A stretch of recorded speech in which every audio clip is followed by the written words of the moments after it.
walk away from the conversation and something feels wrong, your chest is tight, your thoughts are racing. You keep replaying what was said, trying to find the moment it went sideways. And the strangest part is that nothing dramatic happened. Nobody screamed. Nobody crossed an obvious line.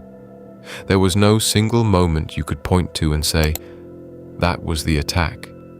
But you feel attacked. You feel smaller than you did an hour ago, like someone reached inside you and quietly turned down your volume. And now here is the part that really gets you.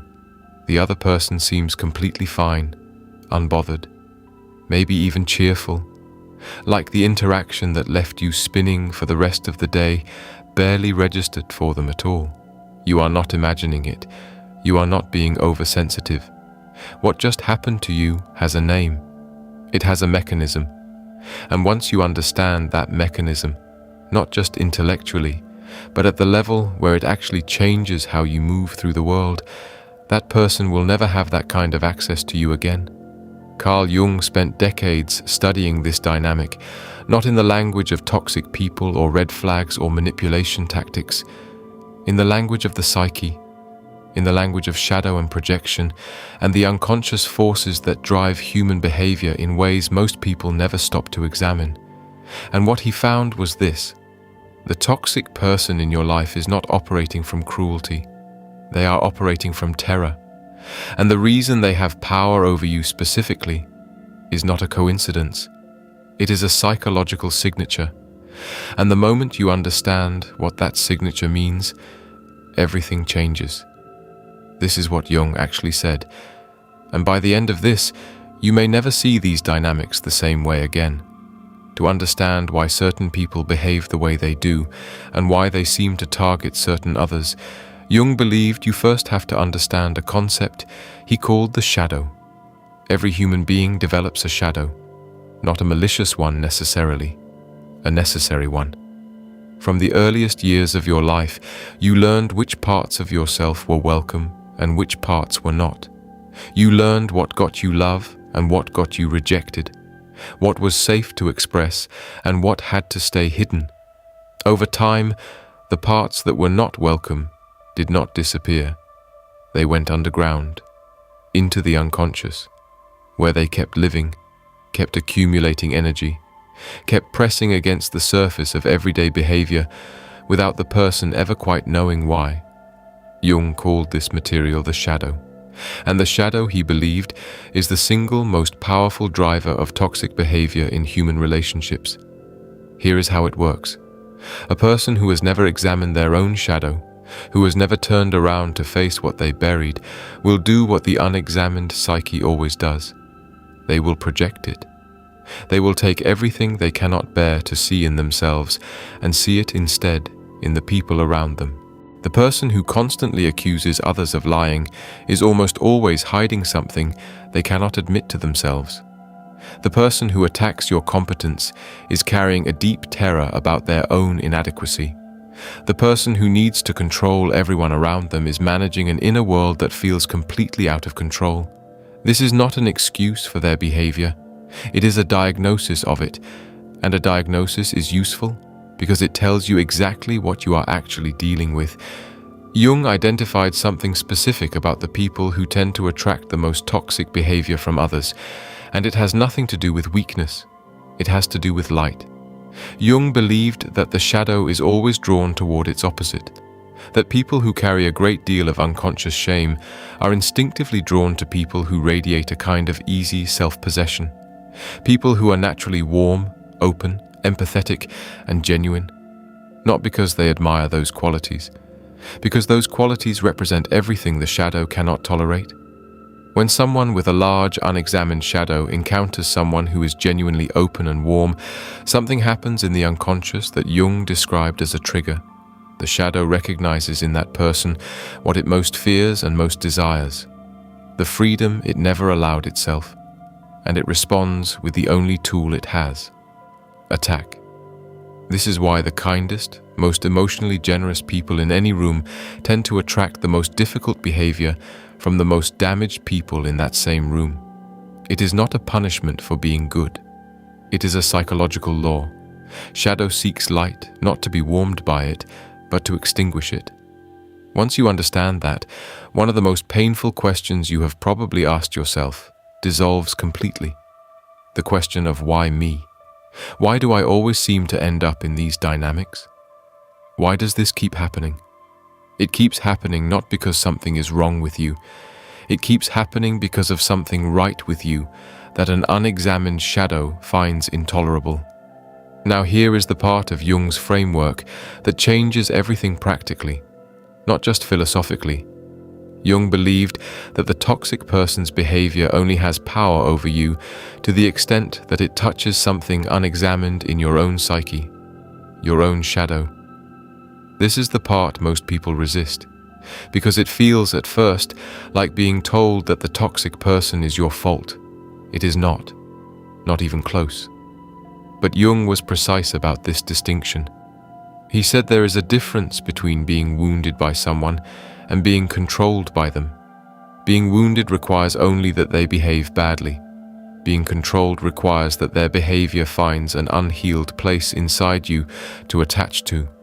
If someone calls you incompetent and you have a deeply buried fear that you are in fact not enough, that comment does not just sting. It seizes you. It replays, it spirals, not because it is true, but because it landed on a complex, on a wound that the shadow has been protecting for years. If that same comment lands on someone who has done the work of examining that fear, who has sat with the voice that says you are not enough and learned to see it clearly, the comment bounces off. Not because they are cold, not because they have hardened themselves, but because there is no unguarded wound for it to attach to. Jung called this the withdrawal of projection. When you have examined your own shadow, when you know the contents of your own unconscious, you stop providing the emotional surface that toxic behavior needs to stick. This is what it actually means to become unreadable to a toxic person, not the performance of not caring, the genuine, earned, deeply rooted reality of someone who knows themselves well enough that an external attack finds nothing to grab onto. So how do you actually get there? Jung was not a man who believed in theory without practice. He developed specific approaches to working with the shadow that are directly relevant here. The first is what he called shadow recognition, and it begins with a question that most people find deeply uncomfortable. What is it about this person that affects me most intensely? Not what do they do that is objectively wrong. What is it specifically about their behavior that gets under your skin in a way that other people's bad behavior does not? Because Jung found, consistently, that the qualities in others that disturb us most deeply are almost always connected to something we carry in ourselves. Not necessarily the same quality, but something related, a fear, a wound, a part of ourselves we have been careful not to look at directly. If someone's arrogance enrages you in a way that feels disproportionate, it may be worth asking what relationship you have with your own need for recognition that you have buried. If someone's neediness makes you viscerally uncomfortable, it may be worth asking what you have done with your own need for connection that felt too dangerous to express. This is not blame. This is intelligence. Because the moment you can see what in you is being activated, you have separated yourself from the reaction. You are no longer inside the spiral. You are observing it, and observation is where choice begins. The second practice Jung developed is called active imagination. And in the context of toxic relationships, it serves a specific and powerful purpose. Most people process difficult interactions by replaying them. The conversation loops. The responses you did not give play out in your mind. The argument you would have won if only you had said the right thing at the right moment runs on repeat for hours. Jung would say that replay is the shadow trying to resolve something through the wrong tool. It is using thought to process something that needs to be felt and examined at a deeper level. Active imagination is different. You sit quietly. You let the image of the person or the interaction arise in your mind, and instead of replaying it, instead of constructing arguments, you ask a different question. What feeling is underneath this? Not what should I have said? Not how could they do this? Just what is actually here, underneath all the thinking, and you write down whatever comes, without editing it, without judging whether it is rational. The grief, the humiliation, the fear, the old memory it reminds you of, the version of yourself it has temporarily convinced you of. When you bring that material into consciousness, something happens. The loop slows, not because the problem is solved, but because the part of you that was driving the loop finally has what it needed: to be seen, to be acknowledged, to stop being pushed away by the thinking that was trying to manage it. The third principle Jung identified is the most counterintuitive of all. He called it the paradox of the shadow mirror. Every toxic person you encounter, he believed, is offering you something, not intentionally, not consciously, but structurally, because the qualities they display most toxically, the control, the manipulation, the need to diminish others, are always, in some form, an exaggerated version of a normal human need. The need to feel significant, the need to feel safe, the need to not be abandoned, the need to matter to someone. When you can see the need underneath the behavior, not to excuse the behavior but to understand its origin, something shifts in how you carry the interaction. You stop being small in the face of it, not because you have forgiven it, but because you have seen through it to something so fundamentally human and so fundamentally frightened that it no longer feels like a force aimed specifically at you. Jung said that the fully individuated person, the person who has genuinely examined their own shadow, can look at the most difficult behavior and feel something that is not weakness and not naivety, but is genuinely close to compassion, because they recognize in that behavior the same unconscious terror they have looked at in themselves, and they know exactly what it costs a person to live that way. That recognition does not make you a target. It makes you free, because you are no longer reacting to the surface behavior. You are seeing the mechanism beneath it, and a mechanism, once seen clearly, loses most of its power. Now let us talk about what this looks like practically, because understanding Jung's framework is one thing, carrying it into a real conversation in real time is another. When someone says something designed to diminish you, the untrained response is to defend yourself. And that defense, however justified, is the signal they were looking for. It confirms that the comment landed. It shows them exactly where the sensitivity is. It hands them information they will use again. The trained response is not suppression. It is not the performance of not caring. It is the genuine, grounded neutrality of someone who has already examined the wound that comment was aimed at and is no longer living inside it. In practical terms, this looks like a pause, a real pause.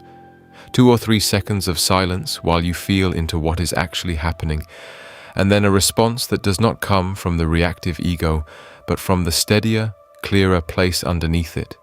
Sometimes that response is a calm, single sentence. Sometimes it is a redirecting question. Sometimes it is simply turning your attention elsewhere without drama. The specific words matter less than the quality they come from, because people feel the difference between someone who is suppressing a reaction and someone who genuinely does not have one. You cannot fake the latter. You have to earn it. And you earn it not by practicing responses, but by doing the inner work that makes those responses natural. By knowing your own shadow well enough that someone trying to use it against you finds nothing there to use. There is one more thing Jung believed about these dynamics that I want to leave you with, because it is the part that most changes how you see the whole situation. He believed that every difficult relationship, every painful dynamic, every person who ever made you feel smaller than you are, is also an invitation. Not a welcome one, not one you would have chosen, but an invitation nonetheless. An invitation to meet the part of yourself that got activated, to examine the wound that suddenly became visible, to integrate the shadow material that you might have spent years successfully avoiding. This does not mean you stay in toxic relationships for the sake of growth. Jung was not suggesting that. He believed in boundaries, in distance, in removing yourself from dynamics that are genuinely harmful. But he also believed that you carry the psychological signature of every significant relationship with you, whether you leave or not, and that the work of understanding what was activated in you is yours to do, regardless of what the other person ever does or does not understand about themselves. The toxic person in your life may never examine their shadow, may never understand what they are doing or why, may go on finding new people to project onto and new ways to manage the terror they have never once stopped to look at. But you are not responsible for that. You are only responsible for your own descent, your own examination, your own willingness to turn around and face what got stirred up and bring it into the light, where it can no longer be weaponized against you. That is the work. It is not comfortable. It is not quick. But it is the only thing that actually makes you free. Not strategies alone, not tactics alone, but the genuine, hard-earned knowledge of your own inner world that means the next person who tries to reach into you and turn down your volume finds that the volume is no longer theirs to touch. Here is what I want you to take with you today. Tonight or tomorrow morning, find 10 quiet minutes and ask yourself one question in writing. What is it about this person that gets to me in a way that other people's behavior does not? Write whatever comes, not the logical answer, whatever actually comes. The feeling underneath the thought, the old fear underneath the feeling, the version of yourself the interaction temporarily convinced you of. Do not judge it, do not edit it, just receive it. Because Jung believed that the unconscious is not trying to destroy you, it is trying to show you something, and every painful interaction, every dynamic that has left you feeling smaller than you are, is in its own difficult way pointing at something inside you that is ready to be seen. The person who hurt you may never understand what they did, but you can understand what it revealed, and that understanding is worth more than any argument you could have won. Drop one word in the comments that describes how it feels when a toxic person gets into your head. Just one word. You may find it helps more than you expect. And if you know someone who keeps asking, "Why me?" send them this. It might be the beginning of an answer they have been looking for. I will see you in the next one.